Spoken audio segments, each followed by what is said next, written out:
Welcome to another edition of the Flex Rental Solutions How-To Webinars. Today we're going to be going over the permanent setting and the ability to explode contents when returning those items back through the warehouse process. So there are two key settings that we want to go over, and what we want to review is what happens when we scan out a container as it goes out. If there are items inside the container, what happens to them? And then second, what happens when this item returns? There are two things that we'll need to take into consideration is what happens if we scan the container? Are the things inside the container auto-scanned in? Meaning, if you get a green check mark on the container, do the contents get an auto green check mark? And what is the setting to say yes or no for those items? And then the second question is, what happens to those items? Are they left inside the container when they get scanned in? And then the third part of this is, what happens if we scan something that is inside something at the present time during the scan-in process? It would automatically get the green check mark, but does it stay inside the container? So those are the three main things that we're going to go over the whole concept today. To begin with, under inventory settings, there are two settings that we're going to review. The first one is exploding containers on inbound scan. This will be on the new release coming out today, if I'm not mistaken. And the setting here is if you scan the container, meaning the parent item. So as an example, if I had a shipping case and I had a mixer inside that shipping case that wasn't permanent, what happens when I scan the container? Should the scanned item remain inside the case, or should we remove it at the time of scanning the container? The second is a global setting of, should we assume that when we build our unit level content, should those items be permanent by default? So to review, this setting is if you would like to remove the contained items during the scan-in process of scanning the actual case, you would want this explode containers on inbound scan set to yes. And then this is a matter of what happens when we create new models. Should those model settings default to permanent, yes or no? And then once the model has its setting, when we start to put items inside those specific units, those items' permanent checkbox settings will be set from the model level. So model inherits from this setting, units inherit from the model level. So as an example, we're going to go to our cases in here, and I've got an item called just a shipping case A size. And in the place where I used to work, we had A sizes, B sizes, and each case had a stencil A01, etc. So if we go to the edit inventory item, there is a contents permanent that is set to no. Again, this field here, when we create a new model, inherits its setting from the inventory model setting contents permanent. So if we created a new model, it would inherit this setting by default. Once you set it, it stays that way. So if we override for this model and say we want these items to be permanent, it will stay that way.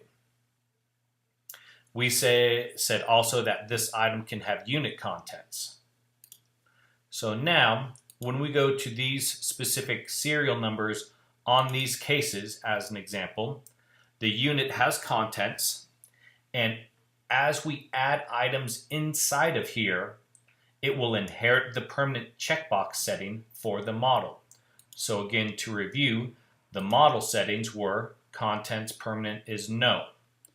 So as we add very specific items, and take a look. I want to find some items to put in there, 03.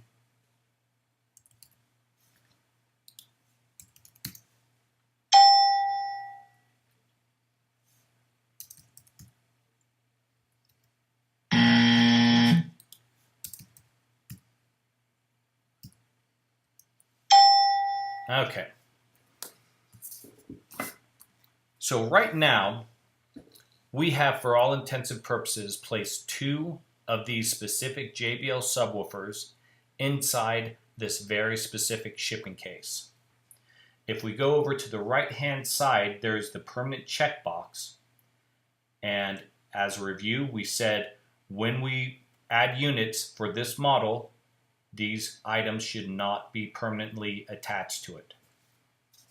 So as an example, these 2 items are inside here and they are not permanent. So if we were to go to a pull sheet and create a new pull sheet,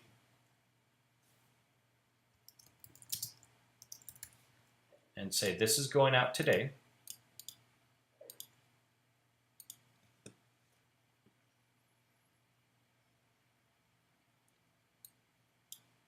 and I'm going to add 2 of these speakers, these subwoofers, on this quote. And say this job needs 2 subwoofers. And that's all I'm going to say.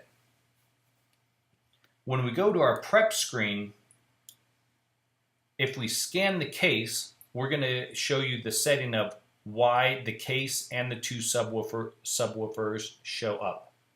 Under Projects, Project Elements, Pull Sheets, and we're going to the Shipping and Receiving area. The first thing we're going to do is prep this pull sheet.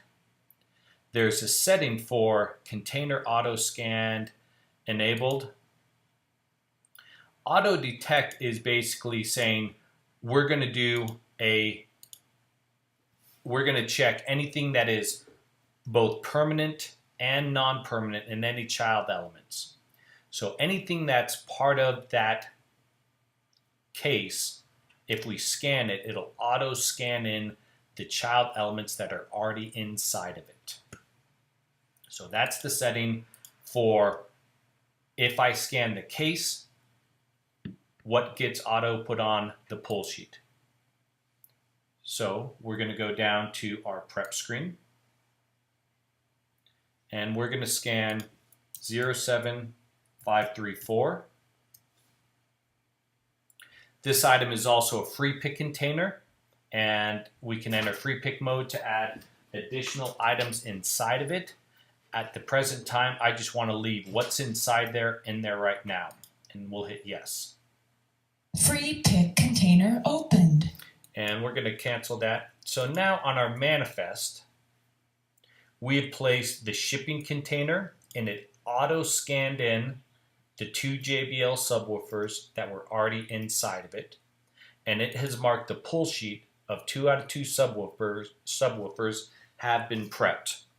So that auto scan under Projects, Elements, Pull Sheets, Shipping and Receiving, and Auto Detect Container Auto Scan, that is the setting that will make sure that that item gets placed, that the 2 subwoofers get placed on it.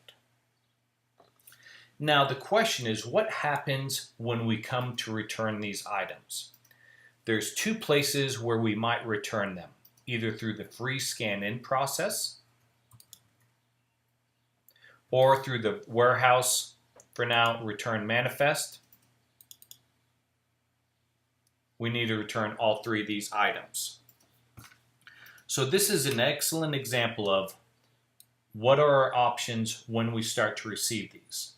So in a realistic job, if we had 2 cases go out with 2 subwoofers each, when they come back, the reason why we mark these as non-permanent is because in all reality, we cannot assume that these exact subwoofers are going to return in the exact case if we've got more than 1 case and more than 2 subwoofers. So that's why we mark that setting as non-permanent, because I cannot assume that 03153 is inside 07534 on the return.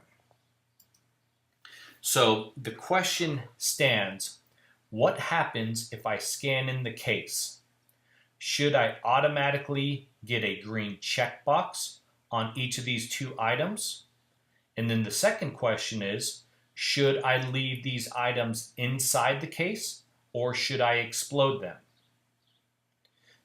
The third question is, what happens if I open up another case and 03153 is in it and I scan that item? So I haven't scanned in the case yet, but I have scanned in the contents. What is the functionality that should happen? Should I get a green checkbox? That is pretty much taken for granted that if we ever scan in 03153, we knew where it was, we automatically mark it as returned, but should we take it out? So let's review that. If we go back to our explode contents, that's the setting that says when I scan in the parents, we want to take these items out of the case. But let's also go under projects, project elements, and the manifest. And we'll go to shipping and receiving also there. And there is on the return, there is a container auto scanned enabled. And this one is set to just auto scan the permanent items. So this is, if I scan the parent, do I give a green check mark to the child elements? And this setting is only if they are permanent. So the use case scenario for that is, if this is an amp rack with 4 amps bolted in, I can 99% of the time assume that those items are permanently attached to the case, and I don't want to have to scan both the amp rack and the 4 amps. I want to make that assumption, and it's a very valid assumption.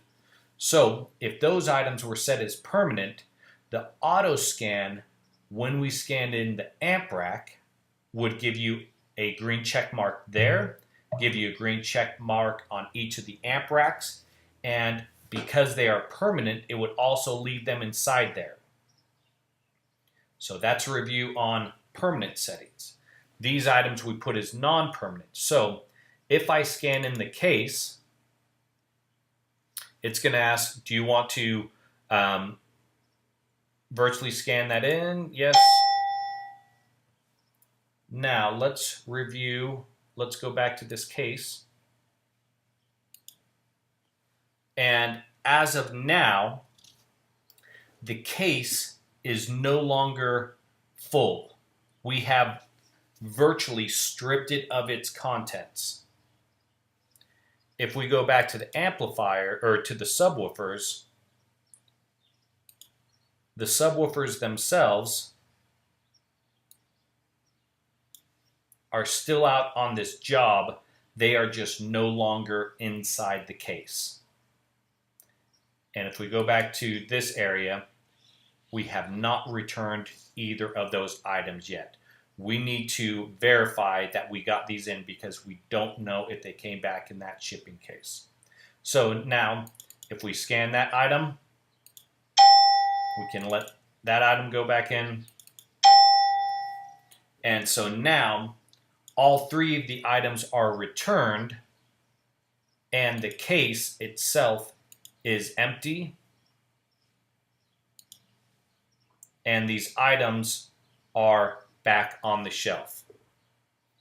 So if we were to go and rebuild this with new items, we could go back to our Contents tab.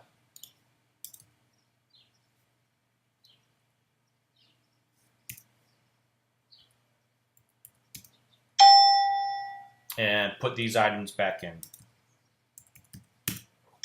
And now they're ready to go out. So we've repackaged them.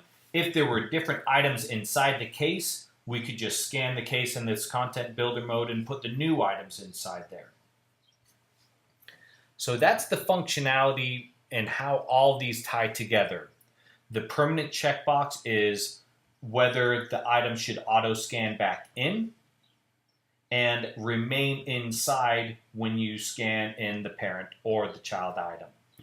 The non-permanent normally means I want to return the case only. Don't assume the contents came back, but as they come back, that we can remove them out of the case. So that is the functionality that we're looking to really polish and look at different ways that we can make this work for different types of gear.